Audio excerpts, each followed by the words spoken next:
सरकारसँग तालमेल नमिलेपछि अन्ततः नेपाल विद्युत प्राधिकरणका कार्यकारी निर्देशक कुलमान घिसिङ हटाइएका छन्। पछिल्लो पटक कांग्रेस र एमालेको सत्ता समीकरणमा सरकार गठन भएपछि कुलमान र सरकारबीच तालमेल मिलेको थिएन।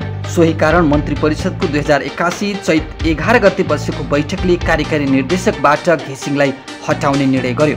उक्त निर्णयको सडकदेखि सदनसम्म चर्को विरोध भइरहेको छ। बैठकले कुलमानलाई हटाएर हितेन्द्र देव साक्यलाई प्राधिकरणको कार्यकारी बनाएको छ। 2077 मा प्राधिकरणका कार्यकारी बनेका साक्य कुलमानको तत्कालीन सरकारबाट पुनर्नियुक्तिसँगै बाहिरिएका थिए। सो सम्बन्धमा सर्वोच्चमा उनले हालेको रिटको सुनवाई अझै भएको छैन। 2078 साउन 25 गतेको मन्त्री परिषदले नै कुलमानलाई दोस्रो कार्यकालका लागि प्राधिकरणको कार्यकारीमा नियुक्ति दिएको थियो। उज्यालोको सम्भागका रूपमा चर्चा बटुलेका कुलमानको दोस्रो कार्यकाल 2082 साउनमा सकिँदैछ। 4 महिना पनि काम गर्न नदिएर हतारमा हटाउनेले सरकारको नियतमाथि नै प्रश्न उठेको छ। विशेष गरी डेडिकेटेड र ट्रङ्क लाइन बक्यौता विवादमा कुलमानले वर्तमान सरकारलाई चुनौती दिँदै आएका थिए। विवाद सुल्झाउन सरकारलाई सहयोग नगरेको भन्दै ऊर्जा मन्त्रालयले पटक पटक स्पष्टीकरण सोधेको थियो। तर कुलमानले स्पष्टीकरण सोध्ने मन्त्रालयलाई आधार नभएको बताउँदै आएका थिए। पछिल्लो पटक गत फागुन 11 गते मन्त्री परिषदको बैठकले पनि कुलमानलाई 4 बुँदे स्पष्टीकरण सोधेको थियो। कुलमानले फागुन 24 गते सरकारलाई 7 बुँदे जवाफ पठाएका थिए। उनले जवाफमा सरकारलाई ऊर्जा मन्त्रालय निष्पक्ष नभएको बताएका थिए।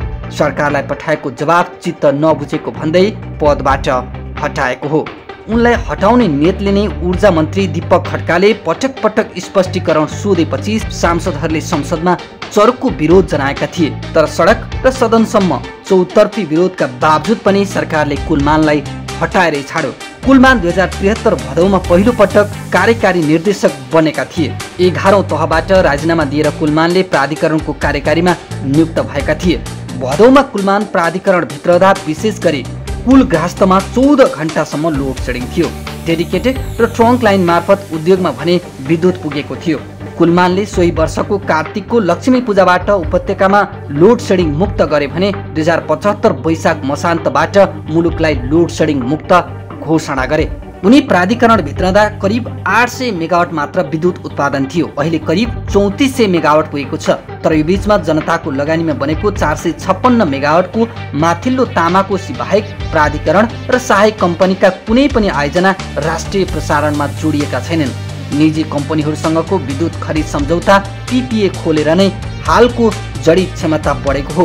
उत्पादन बढे पनि उद्योगमा भने बिजुली कटौती कायम नै रहेको छ। विशेष गरी हिउँद र सुक्खायाममा उद्योगमा अहिले पनि 12 घण्टा बिजुली कटौती हुँदै आएको छ।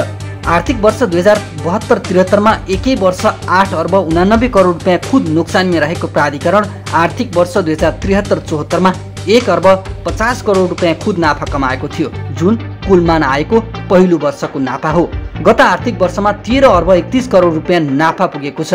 8 वर्ष अघि 34 अर्ब 71 करोड रुपियाँ सञ्चित घाटामा रहेको प्राधिकरण अहिले 47 अर्ब 41 करोड रुपियाँ सञ्चित नाफामा पुगेको छ। 25% रहेको विद्युत चुहावट अहिले घटेर 12.73% रहेको प्राधिकरणको प्रतिवेदनमा उल्लेख छ। कुलमानको दोस्रो कार्यकालको सुरुको वर्षमा नै पहिलो पटक भारतमा विद्युत निर्यात भएको थियो भने 2080 मा नेपाल खुद विद्युत बेच्ने मुलुक बनेको छ। 2081 मै बङ्गलादेशमा 40 मेगावाट विद्युत निर्यात गर्ने सम्झौता भइसकेको छ। 3400 मेगावाट विद्युत उत्पादन भए पनि हिउँदमा भने नेपालको माग धान्न भारतबाट आयात गर्नुपर्ने बाध्यता छ। हिउँदयाममा दैनिक 5 देखि 700 मेगावाट विद्युत आयात गर्नुपर्ने बाध्यता छ।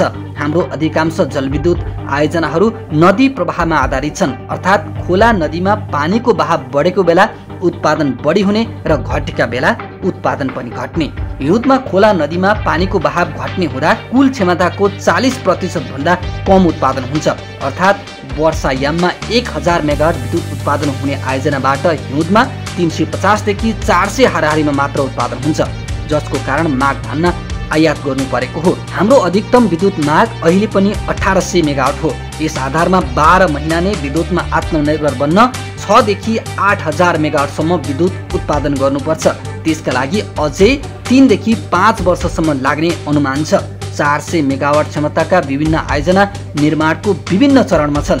उसो त अहिले निजी क्षेत्रले 3400 मेगावाटका करिब 700 वटा आयोजनाको लाइसेन्स लिएर बसेका छन्। 4000 मेगावाट क्षमताका विभिन्न आयोजना निर्माणको विभिन्न चरणमा छन्, अर्थात् ती आयोजनाहरू निर्माणको काम भइरहेको छ। सरकारले पनि 10,000 मेगावाट भन्दा बढीका आयोजनाहरू अघि बढाएको छ। तर कुलमान हटेसँगै अब विगतकै जस्तो लोड सेडिङ हुने हो कि भन्ने आशंका छ। तर विगतको जस्तो घर घरमा लोड सेडिङ केवल कल्पना मात्रै हो, किनकि वर्षायाममा अहिलेकै अवस्थामा पनि 3400 मेगावाट विद्युत उत्पादन हुन्छ। तर माग जम्मा 1800 देखि 2000 हाराहारी मात्र हो। तर हिउँदमा भने माग धान्न चुनौती छ, जसको कारण त्यो अवधिमा उद्योगहरूमा भने लोड सेडिङ भइरहेको छ। जहिलेदेखि नेपालमा लोड सेडिङ अन्त्य भयो 2075 साल, त्यो अवधिदेखि नै हिउँदमा उद्योगमा 10 देखि 12 घण्टाको लोड सेडिङ भएकै छ। यो वर्ष मात्रै पहिलो पटक उद्योगमा लोड सेडिङ भएको होइन। यदि प्राधिकरणमा आउने नयाँ नेतृत्वले बेलुकीको समयमा घरायसी प्रयोजनमा लाइन काटेर उद्योगीलाई पोस्ने नीति लियो भने सर्वसाधारण लोड सेडिङको मारमा पर्छन्। तर आम नागरिकलाई पहिलो प्राथमिकता दिएर कुलमानले जसरी व्यवस्थापन गर्यो भने 12 महिना नागरिक लोड सेडिङमा बस्नुपर्ने अवस्था अब केवल कल्पना मात्रै हो। कुलमानले पटक पटक भन्दै आएका छन्, नागरिकले लोड सेडिङको मार खेप्नुपर्ने अवस्थाको अन्त्य कुशल व्यवस्थापनकै कारण सम्भव भएको हो। त्यो नयाँ नेतृत्वले देखाउन सक्छ कि सक्दैन, त्यो परीक्षाको विषय हो। अझ सरकारले सन् 2035 सम्म 28500 मेगावाट विद्युत उत्पादन गर्ने लक्ष्य लिएको छ। त्यो लक्ष्य अनुसार अर्को वर्ष नै सन् 2026 मा 6468 र सन् 2027 मा 7417 मेगावाट विद्युत उत्पादन हुनेछ। त्यो लक्ष्य अनुसार विद्युत उत्पादन भयो भने बिस्तारै उद्योगमा पनि लोड सेडिङ हुने अवस्थाको अन्त्य हुनेछ र नेपाल 12 महिना विद्युतमा आत्मनिर्भर बन्नेछ।